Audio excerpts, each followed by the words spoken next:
নমস্কার, কেমন আছেন সবাই?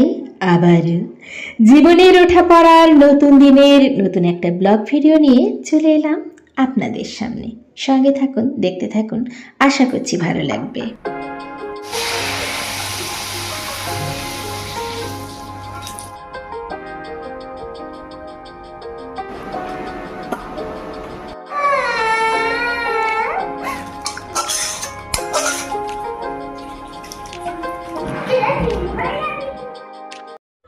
হতাশ হবেন না, ভেঙে পড়বেন না। জানেন তো, আমরা প্রত্যেক দিন নতুন সূর্যের সাথে একটা নতুন দিন উপহার হিসেবে পাই। আজকে না একটু দেরিতেই রান্নাঘরে এলাম, আর মাথায় স্নান টান করে পুজো টুজো দিয়েছিলাম, একটু দেরি হয়ে গেছে কারণ এই কদিন ধরে ছেলে পুজো দিচ্ছিল, ঠাকুর ঘরটা কেমনই লাগছিল, ওই জন্য একটু টাইম নিয়ে পুজো টুজো দিয়েছি। আজকে হচ্ছে একটুখানি দেখছি যে এটা ওটা কি করব, তার থেকে আজকে একটুখানি লুচি করে দিই, বেশ কিছুদিন ধরে বলছে, তো ভাবলাম দুপুরবেলা লুচি করে দিই। লুচি আর তার সাথে আছে হচ্ছে ঘুগনি, খেয়েও নেবে ভালোভাবে, আমারও হয়ে যাবে আর কোনো অসুবিধা হবে না। তো একটুখানি চুলটাকে খুলে তারপরে একটু কাজগুলো করছিলাম। তো রান্না করার সময় খুব অস্বস্তি লাগে আর কি, কারণ যেহেতু একটুখানি ভিজে আছে তো তাড়াতাড়ি শুকিয়ে যাবে বলে খুলে রেখেছিলাম, কিন্তু এবার গুটিয়ে নিতে হবে, না হলে খাবারে পড়ে গেলে মুশকিল। তো আটাটাকে রেডি করে নিই, তারপরে ঘুগনিটা বসাবো। আর আজকে তো সকাল থেকে মানে ব্রেডই খাওয়া হয়েছে সকালবেলায়, আমিও একটুখানি চা ব্রেড খেয়ে নিয়েছি, ওদেরকেও ব্রেড দিয়েছি। আমাদের না প্রতিনিয়ত যুদ্ধ করে যেতে হয়, কিন্তু জানেন তো, জীবনের সব থেকে বড় যুদ্ধ বাইরের পৃথিবীর সাথে নয়, যুদ্ধ নিজের মনের সাথে। হ্যাঁ বন্ধুরা, মাথা হয়ে গেছে, এরপরে চুলটাকে আগে গুটিয়ে আসতে হবে, না হলে কাজ করতে পারবো না।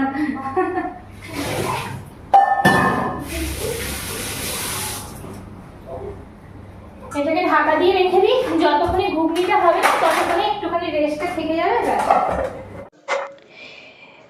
যে নিজের মনকে জয় করতে পারে সে পৃথিবীর সব শান্তিকে জয় করতে পারে।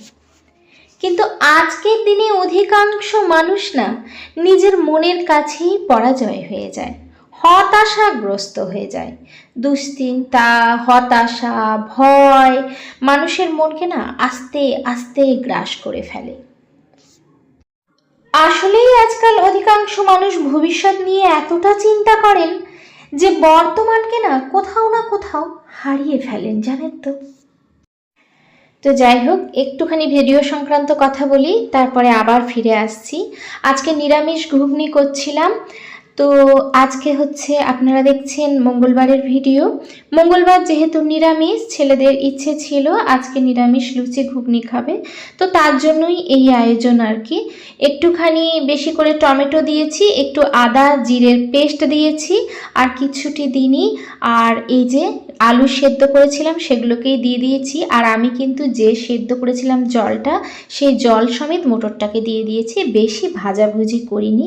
খুব বেশি ভাজাভুজি আমি করি না যে মোটরগুলোকে আবার মশলার সাথে কষিয়ে নেব, এমনটা না করে একসাথেই কিন্তু আমি দিয়ে দিলাম। দেখুন মশলাটা কিন্তু ভালো করে, তবে আজকে এটা একটু ঠিক ডাল ডাল টাইপের হয়েছে, কারণ মোটরটা হালকা কিন্তু একটু গলে গেছে। যাই হোক, এদিকে আমি এগুলো রেডি করে নিয়েছি, বেলে নেব। আজকের ওয়েদারটা একটু অন্যরকম আছে। বড় ছেলেকে স্কুলে পাঠিয়েছি, কিন্তু ছোট ছেলেকে স্কুলে পাঠাতে পারিনি, আর তার জন্যই কিন্তু ও প্রতিনিয়ত আমাকে ওর সাথে খেলতে বলছে। এই দেখুন ওর অবস্থা দেখুন।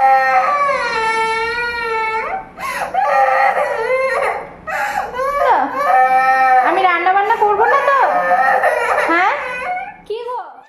যাই হোক, ওর সাথে একটু খেলাধুলা করে ওকে চুপ করিয়ে তারপরে কিন্তু আমি চলে এসেছি গাছের একটুখানি যত্ন নেব বলে। আর আজকে সকালে ব্রেডই করেছি, বললাম তো, ব্রেড ওদেরকেও দিয়েছি, আমিও খেয়েছি, ও স্কুলে নিয়ে গেছে। তো যাই হোক, যেটা বলছিলাম, আসলে জানেন তো, আমরা সব সময় শান্তি খুঁজে বেরোই, সব সময় যেন হতাশায় ভুগি, খুব কষ্ট হয় মনে মনে। যে এখানেও কিন্তু সার দিয়ে গাছ লাগিয়েছিলাম, খুব অল্প করে দিয়েছিলাম। তো এখানে না লাউ গাছ লাগিয়েছিলাম, পুরনো ছিল বীজ, আর কুমড়ো বীজগুলোও পুরনো ছিল, কিন্তু কুমড়ো বীজগুলো যাই হোক বেরিয়ে গেছে, আর লাউ বীজগুলো বেরোয়নি। তার মধ্যে আবার ছোট ছোট পোকাও কেটেছে আর কি, সেটার ওষুধ দিতে হবে, সেই সবই ব্যবস্থা করছি এখানে। আসলেই জানেন তো, এখন মানুষ না কর্মের থেকে বেশি কর্মের ফলের আশা করে।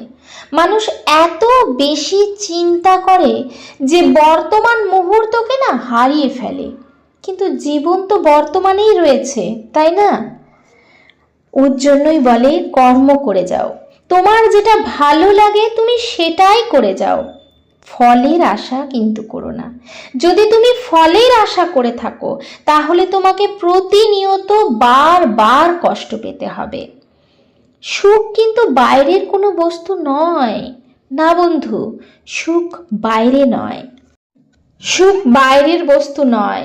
সুখ অর্থ, সম্পদ, বিলাসিতা কোনো কিছুর মধ্যেই। মানে বাড়ি যাওয়ার আগে, অনেকদিন আগে একটা ইয়ে ছিল, পুঁই শাক ছিল, আর পুঁই গাছ তো এখানে পাওয়াই যায় না প্রায় বললেই চলে। তো তার জন্য আমি বাড়ি থেকে পুঁই গাছ নিয়ে আসি, মানে পুঁইয়ের একটুখানি গোড়া নিয়ে এলেও হয়ে যায়, তো সেটাই করি। তো অনেকদিন ছিল তো, নষ্ট হয়ে গেছিল, আর ভালো নেই, তো সেটাকে কিনে দিলাম। সুখ কিন্তু নিজের মনের মধ্যেই রয়েছে। যদি মন শান্ত থাকে তাহলে সাধারণ জীবনকেও অনেক অনেক শান্তি মনে হবে, সাধারণ জীবনেও না শান্তি খুঁজে পাওয়া যাবে। আর এই যে সার মাটি দিয়ে ভালো করে একটুখানি, আর বেশি তো সার দিতে নেই, টাকা পয়সা তো ওর জন্য খুব বেশি দিচ্ছি না, কিন্তু সার মানে সব কিছু বালি মাটি সেগুলো সব ভালো হয়। আমরা প্রতিনিয়ত সব সময় কোনো না কোনো কারণে হতাশাগ্রস্ত হই, কষ্ট পাই, দুঃখ পাই, একে অপরকে এক একজন কষ্ট দিয়ে এত শান্তি পায়, কিন্তু ভুলে যায় এই যে আমাদের জীবন, এটা একটা রঙ্গমঞ্চ, শুধুই মাত্র ক্ষণিকের জন্য। আর এই দেখুন, এখানে তুলসী গাছে পুরো এত ভর্তি হয়ে গেছে, ভেবেছিলাম একটু তুলে আলাদা জায়গায় করব, কিন্তু সেটা তো একদম ঘুম থেকে উঠে স্নান ছাড়া করা যাবে না। এখন অনেকটা দেরি হয়ে গেছে, টিফিন করে নিয়েছি, তার জন্য এখন আর তুলসী গাছে হাত দিলাম না। তাই প্রতিদিন সকালে উঠে আপনার কৃতজ্ঞতা জানানো উচিত। আপনার উচিত নিজের যা কিছু আছে, যা কিছু পেয়েছেন, সব কিছুর জন্য কৃতজ্ঞ থাকা উচিত। আর অবশ্যই সকালে মন শান্ত রাখতে এই রকম শান্তির বাণী শোনা উচিত। দেখবেন এই শান্তির বাণী, এই গান, এগুলো যদি সকালে উঠে শোনা যায় না, সত্যি মন ভীষণ ভালো লাগে। আর যত আপনি নিজেকে কৃতজ্ঞতা জানাবেন, দেখবেন তত আপনার মন শান্তি থাকবে। কোনোদিন চোখ বন্ধ করে নিজেই ভাবুন যে আপনার কাছে কি আছে। যে জল আনতে ওই গাছে দেওয়ার জন্য এখান থেকে জল নিয়ে গেছে, আর বেসিনটা করে দিয়েছে নোংরা। বেসিনটা না সাদা বেসিন, নোংরা থাকলে তো ভালো লাগে না, ওর মাঝখানেই আবার চলে এলাম এটাকে একটু পরিষ্কার করে দিতে। না পরিষ্কার করলেও হবে না। আবার ওদিকে বাইরে বৃষ্টিও শুরু হয়ে গেছে, এই চলছে আর কি। তবু তো এবছর বৃষ্টির পরিমাণটা কম, অন্যান্য বারের থেকে এবারে বৃষ্টির পরিমাণটা কম। তাই নিজেকে ভালো রাখার একমাত্র উপায় হচ্ছে শান্তির পথ।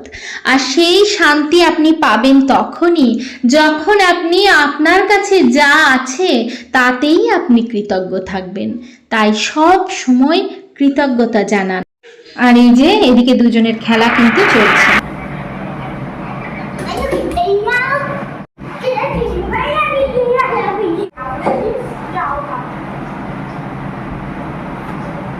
ওখানে বোর্ডটা কি করছে? ক্রাম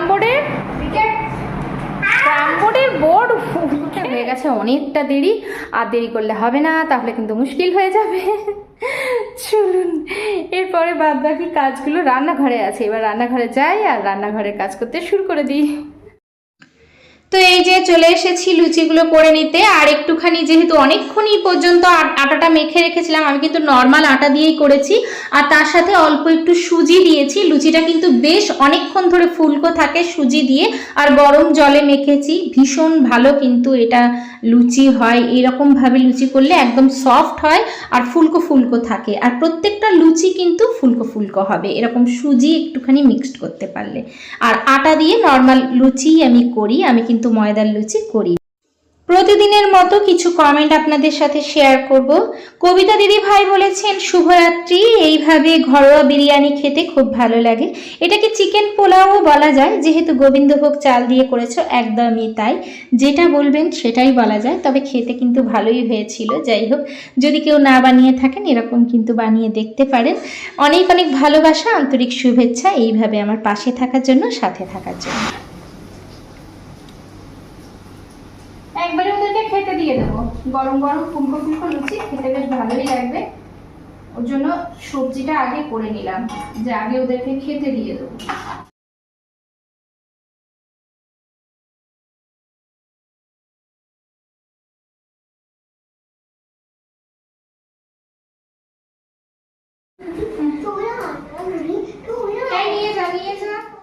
রূপা দিদি ভাই বলেছো বাহ চমৎকার হয়েছে গোবিন্দভোগ চাল দিয়ে চিকেন বিরিয়ানি। তোমার কথা শুনতে শুনতে দেখে নিলাম। এইভাবেই সাথে থাকার জন্য, পাশে থাকার জন্য অনেক অনেক ভালোবাসা, সাথে আন্তরিক শুভেচ্ছা। অনেক ভালো থেকো, সবার জন্য অনেক অনেক ভালোবাসা রইল। বৃষ্টি হচ্ছে, পাওয়ার আরে সব চলে গেল। এই যে আহা হা হা, এরকম বিছানার জানলা দিয়ে বৃষ্টি দেখতে কার না ভালো লাগে। এই পর্দা বাইরে চলে যাচ্ছে রে। হ্যাঁ হ্যাঁ হ্যাঁ, আবার পাওয়ার চলে এলো। এই চলছে। আমার ভিডিওতে যদি কোনো নতুন বন্ধু এসে থাকো, আমার ভিডিওর কথা কাজ যদি তোমাদের ভালো লেগে থাকে, তাহলে অবশ্যই আমার চ্যানেলটাকে সাবস্ক্রাইব করে পাশে থাকার অনুরোধ রইল। আর যদি বেশি ভালো লেগে থাকে তাহলে অবশ্যই ফ্রেন্ড আর ফ্যামিলির সাথে শেয়ার করতে কিন্তু একদম ভুলবে না। সবার জন্য অনেক অনেক ভালোবাসা, আন্তরিক শুভেচ্ছা জানিয়ে আজকের ভিডিওটা এখানেই শেষ করছি। দেখা হচ্ছে পরবর্তীকালে নতুন ভিডিওর সাথে। ততক্ষণ পর্যন্ত টাটা।